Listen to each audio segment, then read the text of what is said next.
کمراٹ کا آخری اس طرف آبشار والی طرف آخری پوائنٹ ہے. یہاں آپ جب بھی ہیں یہ بھی وزٹ کریں. ہمارے پاس وقت بہت کم ہے, ہم نے آگے نکلنا ہے جہاز بانڈا. تو آپ کچھ کہنا چاہیں گے اس بارے میں؟ ہاں ماشاء اللہ, ہم یہاں سے کمراٹ گئے تھے, وہاں سے کالا چشمہ گئے تھے اور آگے جانے کا بھی ارادہ تھا, لیکن ہمارے پاس اتنا وقت نہیں, اس لیے ہم نے واپسی کی ہے. تو انشاءاللہ اب ہم اس طرف جا رہے ہیں. کیا جگہ؟ جہاز بانڈا. ہاں جہاز جہاز بانڈا. بانڈا, کنڈ بانڈا اور کٹورا جھیل کی جانب. امید ہے ہم پہنچ جائیں گے, ایک دو جگہ آپ کو وزٹ کرائیں گے. جہاز بانڈا ٹریک شروع میں بہت آسان لگتا ہے, مگر کچھ ہی لمحوں میں یہ ٹریک انتہائی خوفناک منظر پیش کرتا ہے. جیپ والا یہ ٹریک ہڈیوں کی بھی صحیح سے مرمت کر دیتا ہے. جتنی ہائٹ پہ یہ جیپ جاتی ہے نا, کھائیوں کو دیکھ کر بندے کو کرنٹ ضرور لگتا ہے. اور اصل کمال تو ان ڈرائیور حضرات کی ہے. ہمیں تو یہ کسی ایڈونچر سے کم لگتا ہی نہیں, بس ایک غلطی اور گیم اوور. ٹھہریے حضور, یوں کیسے ہم پہنچ گئے؟ اصل تو ٹکی بانڈا والا منظر تھا. ناظرین, جب ہم کمراٹ سے نکلے تھے تھل کی جانب, ہمیں نہیں اندازہ تھا ہمارے ساتھ کیا ہونے والا ہے. یہ رات ہماری یوں گزری کہ ہم زندگی اور موت کی کشمکش میں تھے, کیونکہ 4 بجے ہم ٹکی ٹاپ کے نزدیک تھے کہ بارش نے آ گھیرا. جیپ والا ایک مقام تک پہنچا اور ہمیں کہا گیا کہ 20 منٹ کا راستہ ہے, مشکل راستہ ہے, مزید آگے ٹریک سٹیپ نہیں ہے, جو کہ بالکل آسان ٹریک ہے. مگر دوستو, یہ ان کے 20 منٹ تھے. ہم بارش میں قریب گھنٹہ وہیں پھنسے رہے. بارش مزید تیز ہو گئی اور بارش تھی کہ رکنے کا نام ہی نہیں لے رہی تھی. اور شکر رب کا یہ ہم ادا کرتے ہیں کہ وہاں ایک مقامی ہمارے ساتھ تھا, جو فرشتہ ہی سمجھا ہم نے.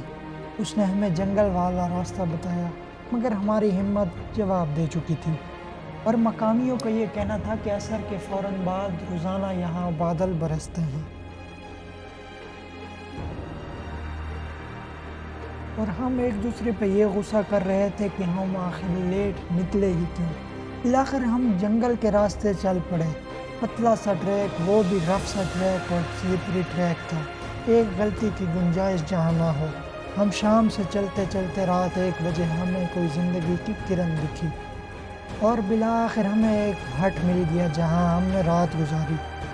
جسم میں کپکپاہٹ تھی, انہوں نے ہمیں چائے بنا دی. یہی وہ رات قیامت کی تھی. مگر ایک بات ضرور ہے, ایڈونچر ہمیشہ یادگار رہتا ہے.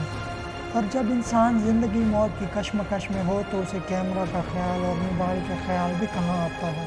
تبھی ہم ڈائریکٹ پہنچے اس ہٹ تک, اور ہم نے صبح سے یہ جو سارے سین کیپچر کیے ہیں یہ صبح کے ہیں. باقی ہم نے رات جو مشکل سے گزاری وہ سین ہم نے مس کر دیے ہیں. آپ جب بھی آئیں آپ کے پاس یہ ہونا چاہیے, خشک میوہ جات اور چاکلیٹس, فروٹس, کیمپنگ کا سسٹم. اچھا, یہاں جب بھی آئیں, اخروٹ ویسے دیر کا مشہور ہے, لیکن شاید ہو سکتا ہے کہ ابھی اترا نہ ہو نیو اپنا اخروٹ. یہ تو انتہائی بیکار قسم کا اخروٹ ہے, اکثر خراب نکلے. تو میری یہ درخواست ہے اپنا دیر والوں سے کہ کم از کم اگر سیاح آتے ہیں یہاں ایک اچھا ذہن لے کے, تو ان کو اچھی فیسلٹیز کم از کم کچھ کھانے پینے کا اچھا مل جائے تو بہتر یہ ہوگا کہ ان کا ٹور بھی اچھا رہ جائے گا. اور مہنگائی کے لحاظ سے تو چلو میں کہتا ہوں ٹھیک ہی ہے, کیونکہ اتنا حق بنتا ہے ان لوگ کا, جس طرح یہ آتے جاتے ہیں ان کی آمد و رفت ہے, تو میں کہتا ہوں ٹھیک ہی ہے. تو چلیے اس ایپیسوڈ کو یہاں ختم کرتے ہیں. اگلے ایپیسوڈ میں ہم آپ کو جہاز بانڈا میڈوز دکھائیں گے.